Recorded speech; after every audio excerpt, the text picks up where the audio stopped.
ever notice how we act like bad things will just go away if we stop talking about them? Take, for instance, how some people respond to the latest mass shooting. They'll say, oh, now isn't the time to politicize it. Let's just pray for the victim. I don't think there's anything wrong with prayers, but they don't seem to be stopping this epidemic of gun violence we have. Or how we cope with climate change. Just ignore the fires, floods, and hurricanes because that's just weather. Basically, while avoiding the necessary sacrifices we'd need to make that could slow down the rate of change or at least protect ourselves from its worst effects. Or how we handle the issue of racism. People will say, oh, let's not go there. Makes us uncomfortable. Even though racism is still very much a real thing. And we see evidence of it every day. Yeah. We treat problems like house guests we didn't invite. Avoid eye contact and hope they leave. Is that why you never look me in the eye and come visit? Are you secretly hoping I'll leave? Welcome to the Slog Pod, where today we're asking, what happens to a country that keeps refusing to face itself?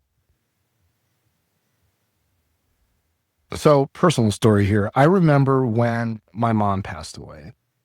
This was 1997, so a long time ago. But I remember vividly, there was this point or stretch of time where I kept pretending that I was fine, like really fine. In fact, the day after my mother's funeral, I went on a date. That's how fine I was. Mm-hmm. And as I reflect on that, I don't think I was just avoiding the pain of having just lost my mom. I think I was avoiding what that pain meant. And I think a lot of us in this country, we do that with the stuff that hurts or scares us the most, whether it's racism, climate change, gun violence, what have you. I think we do that a lot. Yeah, it sure seems that way. We avoid not just grief, but accountability, uncertainty, shame. And then we build whole systems to keep us looking the other way. I think avoidance is our first coping mechanism. That's where it always begins. Yeah.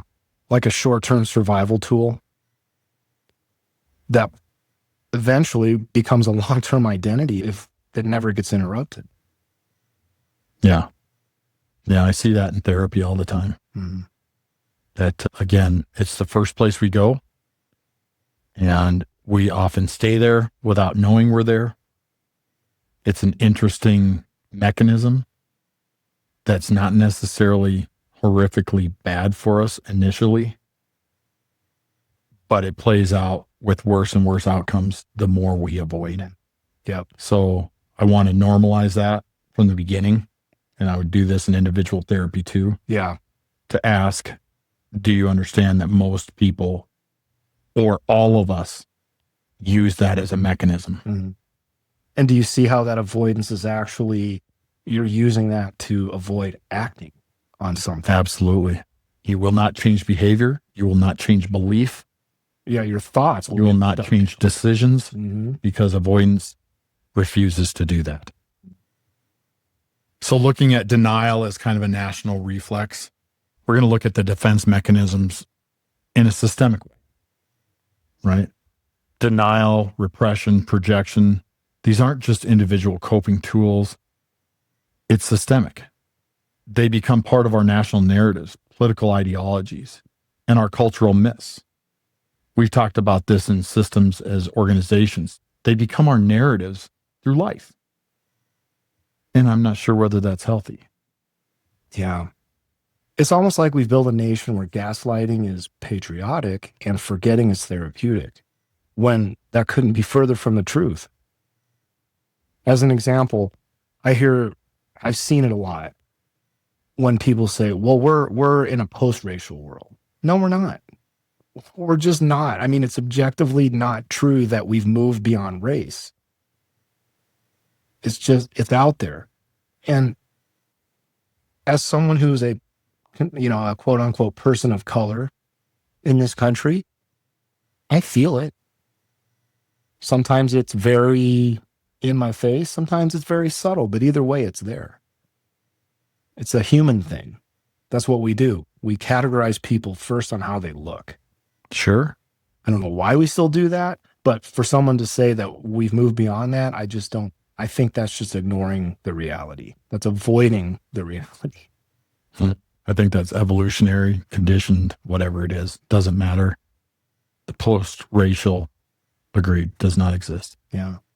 Or when they say, or you'll hear someone say, well, the climate's always changing. It always has for thousands and thousands of years. That is true, but that's not, to me, that's not the response when we're looking at the rate of change that's happening now or what the causes might be. It's avoiding what it means. The complexities. No one's arguing that the climate hasn't always changed. Yes. But there are a number of scientists, in fact, most scientists on the topic would say that there's an element to it beyond just this is how it's always been. Something else is happening. We won't get too far into it. The point is there's an avoiding of what it means. True. And you brought this up before too. Mental health is the issue, not guns. Yeah. And the same vein is that it's complex. Sure. And mental I don't health think is a part of it. mental health is a part of it. Absolutely. But to say it's a black and white, it's this or that. Yes. That's our polarized thought processes. Again, that problematic thinking. Yeah. Well, why do we do that? There's probably lots of reasons, but I think it starts with the comfort of the familiar. Okay. It's just what we've known. We've talked about this in episodes previously about we tend to run to, as we talk about polarized thought, we tend to want naturally one answer or the other. So we tend to say that. Mm-hmm. Well, even when we know it's a nuance, there's complexity to that thought. You just brought up racism, climate change, and guns. All of those, the answers are complex. The reasoning behind all of that are complex. We need to say it's complex. We need to identify where these things are unique, where they're having outsized problems associated with it, outsized impacts from these things, where it's not normal and not healthy, and not avoid it. Mm-hmm. Could we act on those things by having that level of awareness and acceptance and calling it out? We could, but we don't. But we don't. Right. Denial feels like safety. There we go. If I don't see it, I don't have to deal with it. Or I'm going to call it one thing or the other and just sit on it and quit saying that. Just shut it down. Absolutely. And doing anything absolutely is likely problematic. Yeah. It also seems change, and this is the truth individually or in systems, change threatens identity. Yeah. Right? Especially when that identity was built on domination or exceptionalism, as we're talking macro cultures. Yeah, those big narratives, wow, they have a tremendous effect on our identity. And change can feel, again, threatening in that manner. Mm-hmm. As we bring that up, I'm thinking of living in America. You can't say we're the greatest country in the world and look honestly at the harm that we've done. Mm-hmm.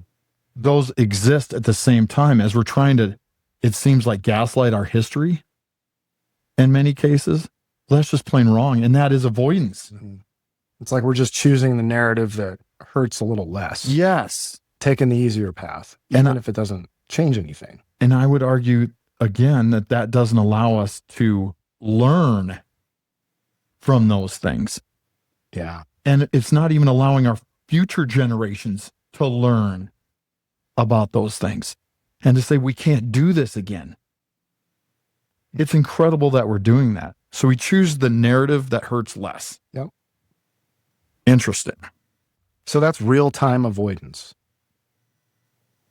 is what I think you're describing. Mm-hmm. The stuff that we're just not facing because it hurts to face it. Just like when my mom died. I'd rather go on a date because then I could focus my attention on this girl I was trying to woo versus how much I was hurting from having just lost my mom. Mm-hmm. But this is much worse.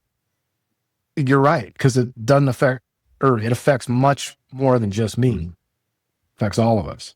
Absolutely. And as a contemporary example, what we're talking about, the climate, fires, floods, heat waves, you name it. At what point can we acknowledge that these are happening? I mean, to me, they're becoming increasingly unignorable. I mean, it's in your face. My lawn is pretty brown. It's getting hotter, and I'm using more water than I used 10 years ago. That's real. Yeah, yet public discourse still revolves around convenience and not change. Mm-hmm. To me, I look at that and I hear that. Even as we're talking right now, I can imagine how people hear this and how the dissonance is kicking in right now. Sure. Meaning they're going to reject that's, if you live in avoidance, you're going to automatically reject, because you have a belief, you're going to automatically reject that that's occurring. You're not going to understand the nuance, or you're going to weigh things inappropriately. Well, that's what I was going to ask. Is that the knee-jerk reaction to focus on the counterpoint to what we might be saying here? Is that a form of avoidance too, or? Absolutely. That's what I meant. It's all within that dissonance. Remember, and we've said this many times, and I think that's part of why we're doing this, is to get people to understand, once you come to that belief, you're going to reinforce it no matter what. Mm-hmm. You're going to dismiss or minimize the contrary evidence to that belief over and over and over again. That dissonance alone is a mechanism that your brain is saying, I need to just look at the evidence. I need to dismiss this, and I need to just look at the evidence that supports me. I need to go and find it. Yeah. So even as we're talking right now, this is really difficult. Avoidance is really hard to get through, and we're asking everyone, this is the slog. And to me, the slog is finding that nuance. I hope we're not speaking in absolute terms. I hope that we're not speaking in polarized terms, that this is happening and it's all overwhelming. As we talk about climate change, maybe these are tough discussions to have, but the meteor didn't hit right now. So the world isn't over tomorrow.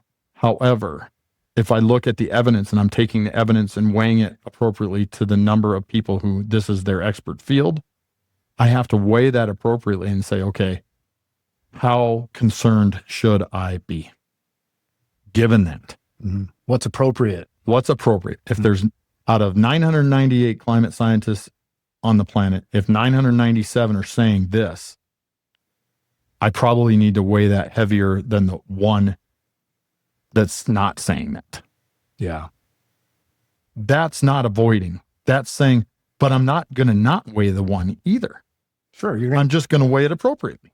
Right. Because it's 1 out of 998, which is it's interesting that you 998 or whatever. Not 1,000. I'm just throwing it out there.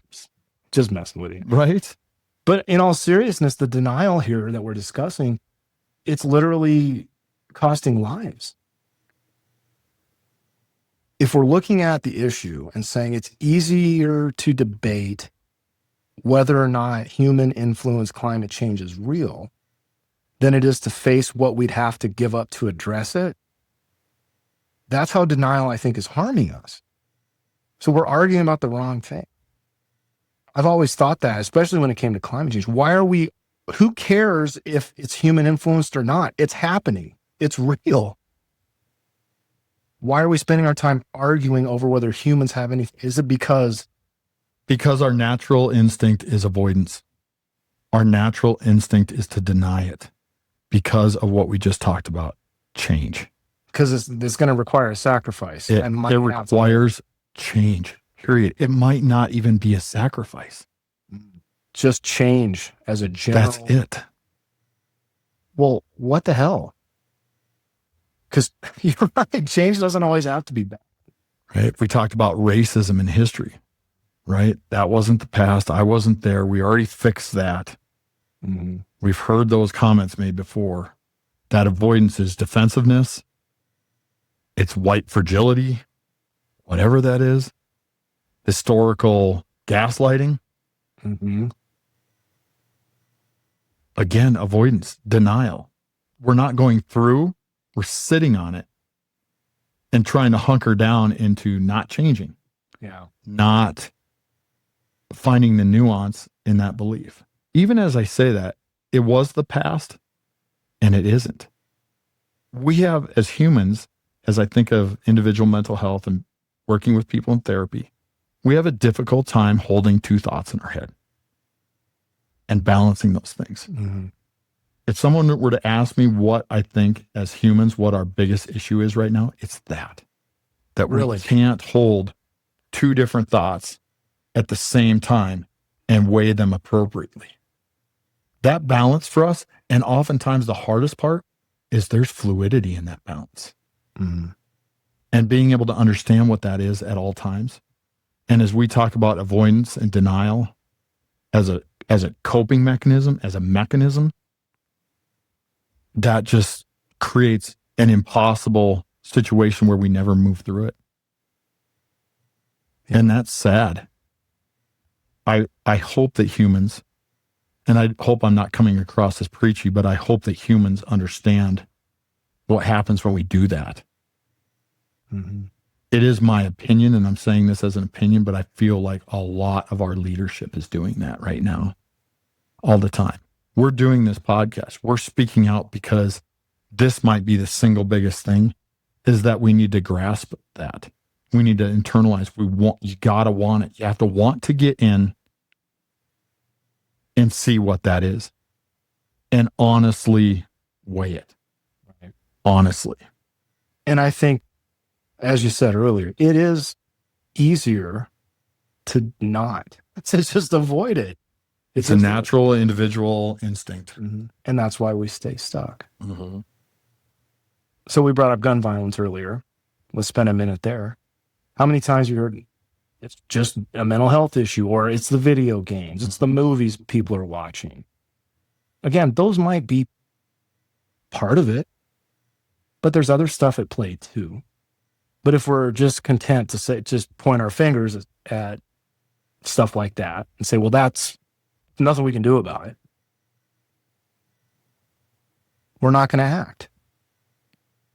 And I think this is another classic example of the system avoiding real reform, real change by redirecting responsibility to blame it on Call of Duty or crummy school counselors.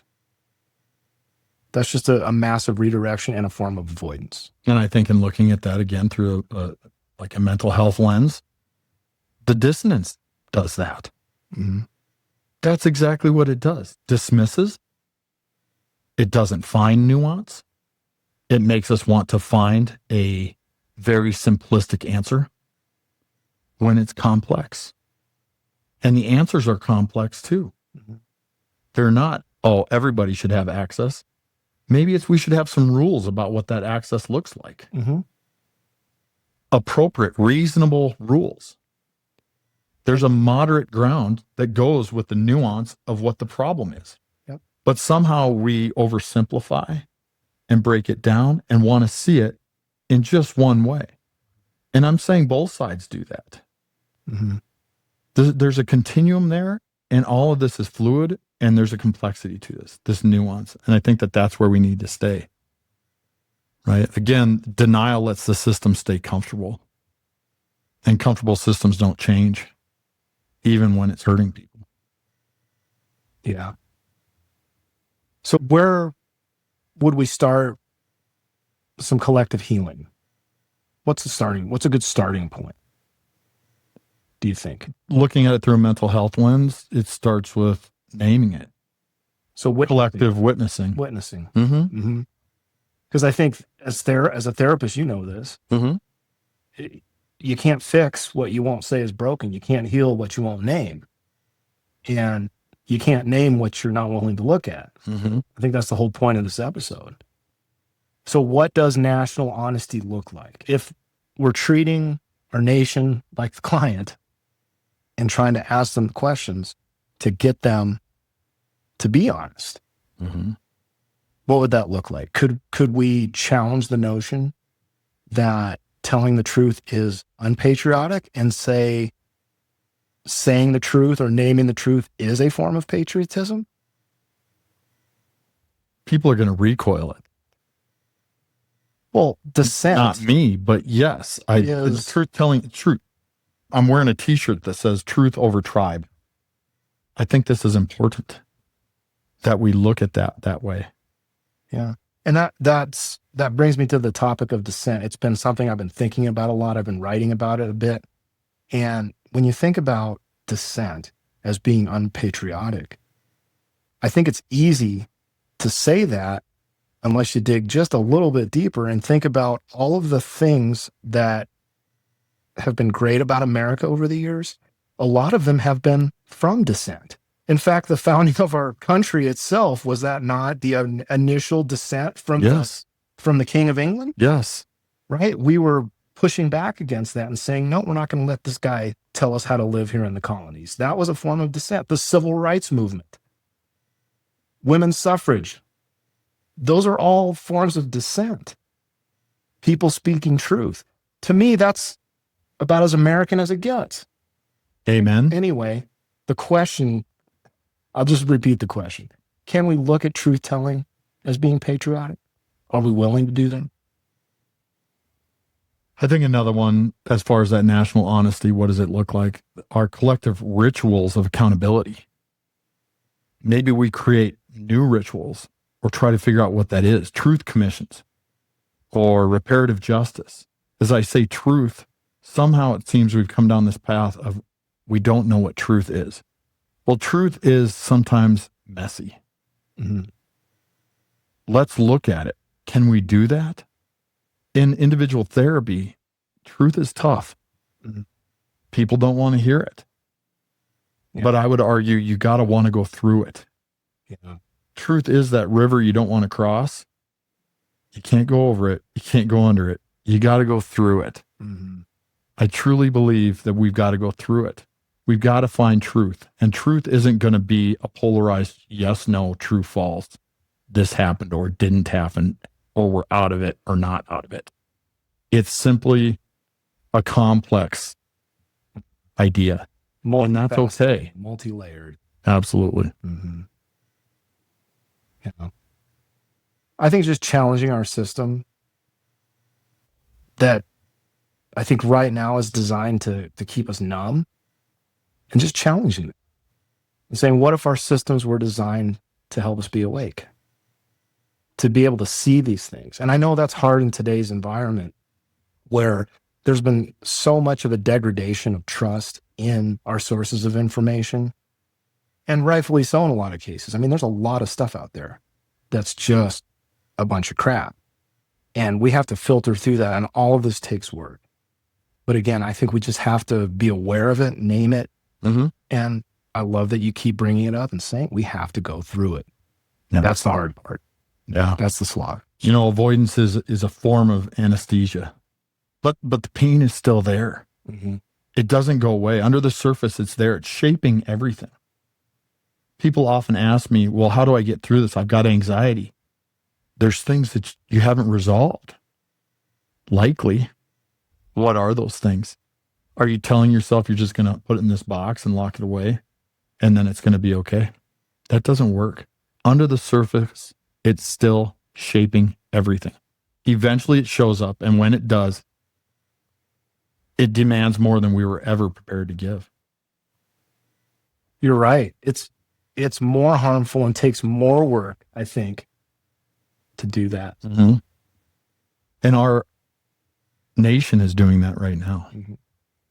So could I ask one more question on that? One more challenging question? Sure. Could we look at courage differently? Could we say that courage is facing that stuff? Well, you're talking to me, so you know what I'm going to say.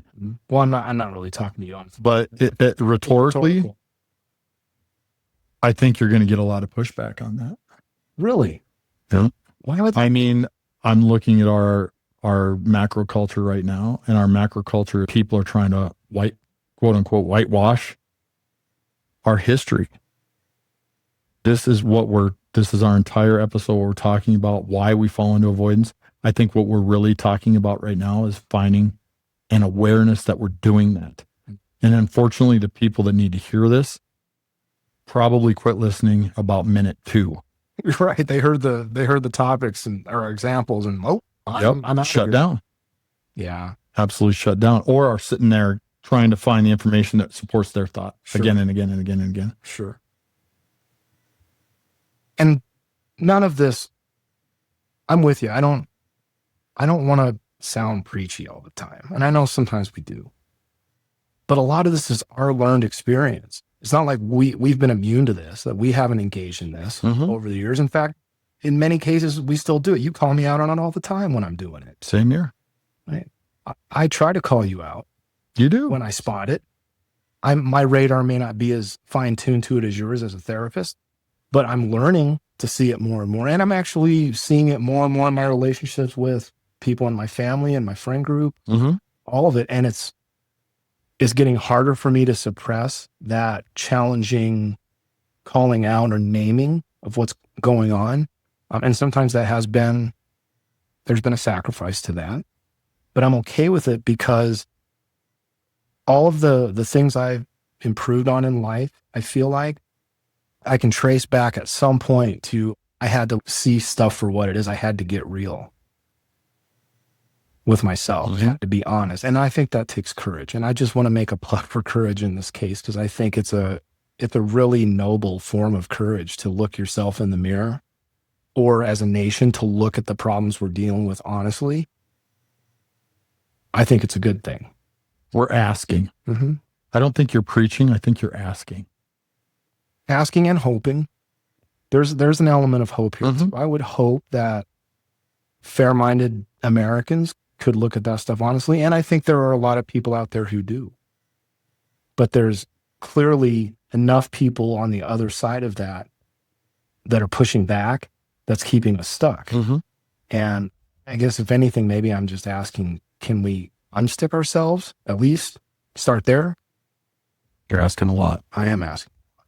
But I'm also asking, just to close and to help us reflect, I'm asking, are we avoiding uncomfortable truths? What's something I think I know, but I don't want to face it? And maybe more importantly, where have you mistaken avoidance for peace or being comfortable? Well, we say it all the time here. Discomfort is data. Discomfort is where growth occurs. And even though avoidance might feel easier, it rarely leads to healing for us individually or for us as a nation. So if this episode stirred something up, sit with it. Don't rush to solve or silence it. Can you go through it? Can you start to identify that you're even avoiding or sitting down in comfort or polarizing that response? Can you just sit in it? Yeah. And maybe next time you're having this conversation and things are getting heated, slow down and maybe ask the person you're talking to what they think we're avoiding in that conversation. As individuals, as a country, perhaps the conversation might be where that slog begins. It is. And remember, the only way out of this slog is going through it. Going through it. Glad to be going through it with you. Tim here, buddy. Appreciate you. Thanks everyone for listening. Yeah. Thanks for tuning in.